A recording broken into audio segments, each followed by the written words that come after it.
2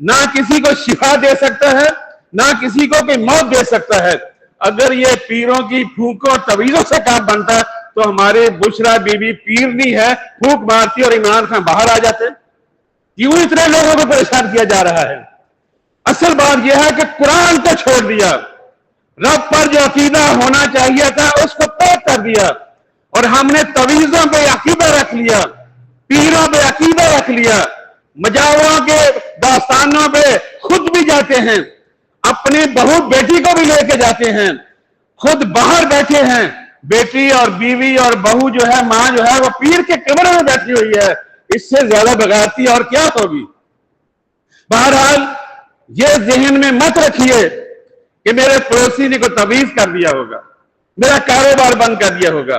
نماز کے بعد کا ذکر ہے، اللہ کے رسول نے فرمایا کہ فرض کے بعد یہ دعا پڑھا کرو، اللہم لا مانع لما آتیت ولا معطی لما منعت ولا ينفع ذا الجد منک الجد۔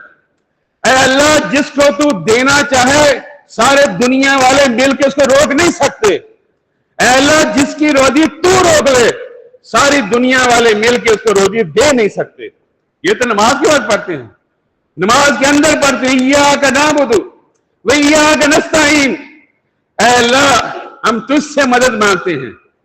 اور پھر جب مصیبت پڑتی ہے، بچہ بیمار ہو گیا، گھر میں کوئی پریشانی آ گئی، پھر قبر والوں کے پاس پہنچتے ہو، جو مر گئے ہیں، جن کو اپنا پتہ نہیں ہے، پھر ان سے جا کے حاجتیں مانگتے ہو۔ ہونا تو یہ چاہیے کہ اللہ پر اعتماد ہو، اللہ پر توکل ہو، اللہ پر بھروسہ ہو کہ جو بھی کچھ میرے ساتھ ہو رہا ہے سب اللہ کی طرف سے ہے۔ مصیبت ہے اللہ دور کرے گا، فراخی ہے تو اللہ نے دی ہے، تنگ دستی آئی ہے تو اللہ نے دی ہے۔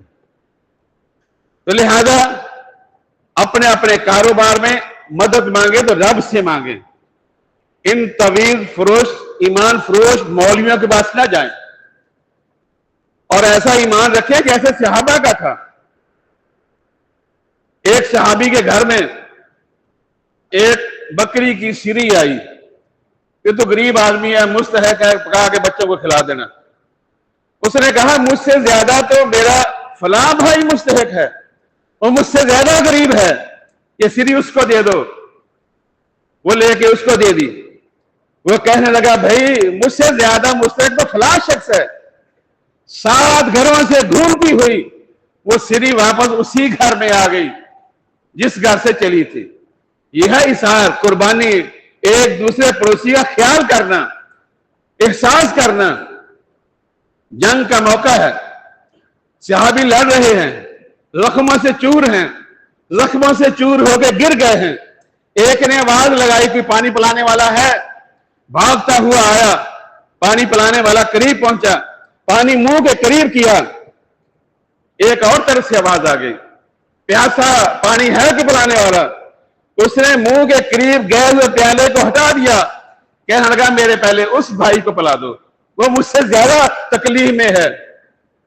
اس کے پاس گیا، ابھی اس نے منہ کے قریب ہی کیا تھا، تیسری طرف سے آواز آئی، کہا اس میرے بھائی کو پانی پلا دو، وہ مجھ سے زیادہ پیاس میں ہے۔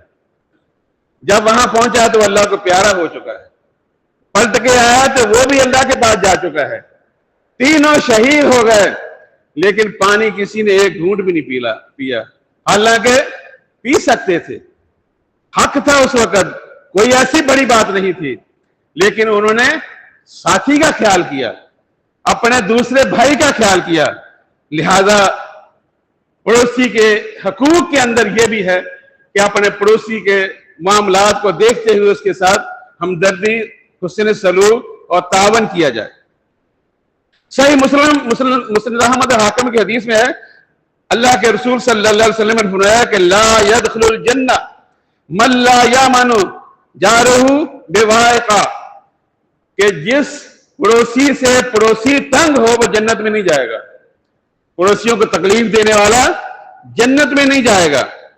اور اسی طرح سے ترغیب و ترغیب کی حدیث میں ہے، آپ نے فرمایا کہ من اذا جارہ فقد آذانی ومن آذانی فقد آذى اللہ، کہ جس نے کسی پڑوسی کو تکلیف دی اس کو پریشان کیا، اس کو اذیت پہنچائی، اس نے گویا کہ مجھ محمد کو تکلیف پہنچائی ہے، مجھے تکلیف دی ہے، اور جس نے مجھے کو تکلیف دی اس نے اللہ کو تکلیف دی ہے۔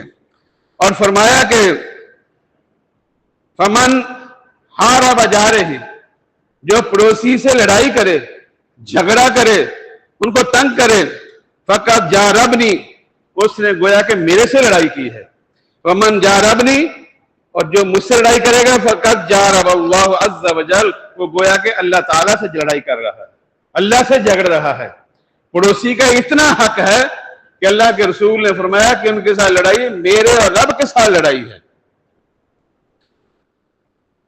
مسند احمد کی حدیث میں ہے، سیدنا مقداد بن اسود بیان کرتے ہیں کہ اللہ کے رسول صلی اللہ علیہ وسلم نے ایک دفعہ اپنے صحابہ کو خطاب کرتے ہوئے ارشاد فرمایا، آپ نے پوچھا کہ ماذا تقولون فی الزنا، اے میرے صحابہ تم زنا کے بارے میں کیا کہتے ہو؟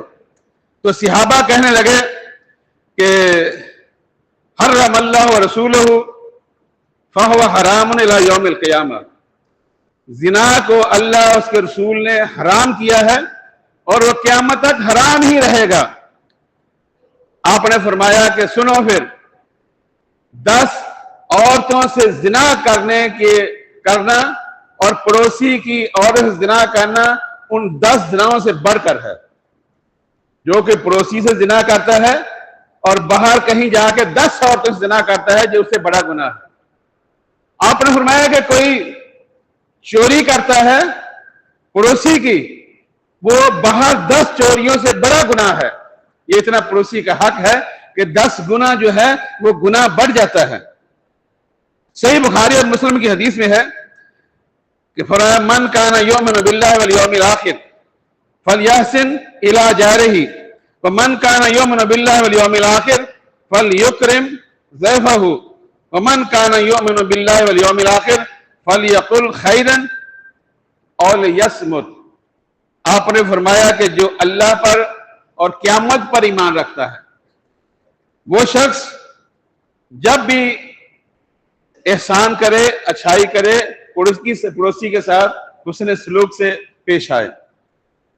فرمایا جو اللہ اور آخرت پر ایمان رکھتا ہے اسے چاہیے کہ اپنے مہمان کی عزت کرے، جو کہ مہمان آتا ہے اس کی تکریم کرے اور اپنی حیثیت کے مطابق اس کی خدمت کرے۔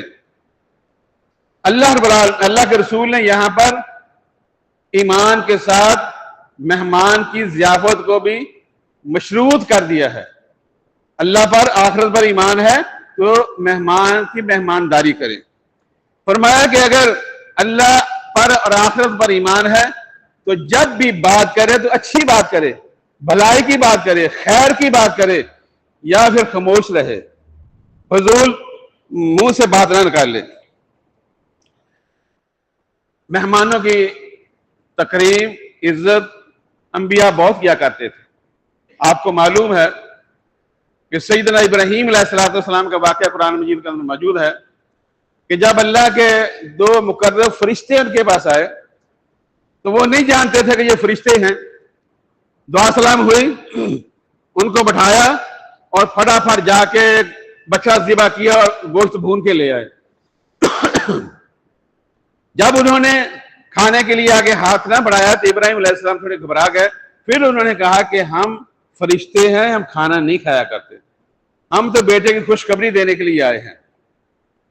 تو اس سے کیا ثابت ہوا کہ مہمان کو آپ جانتے ہیں یا نہیں جانتے، خیریت، اتا پتا، آنا جانا، کہاں جا رہے ہو، کہاں سے آئے، یہ بعد میں پوچھنا، پہلے اس کی مہمانداری کرو، تکریم کرو، عزت دو، پانی پلاؤ، کھانے کا ٹائم ہے کھانا کھلاؤ۔ تو یہ دین کے معاملات میں سے ہے اور ایمان کا یہ ایک حصہ ہے۔ اللہ سے دعا ہے کہ اللہ مجھے اور آپ کو اس پر عمل کرنے کی توفیق عطا فرمائے۔ وآخر دعوانا ان الحمد للہ رب العالمین۔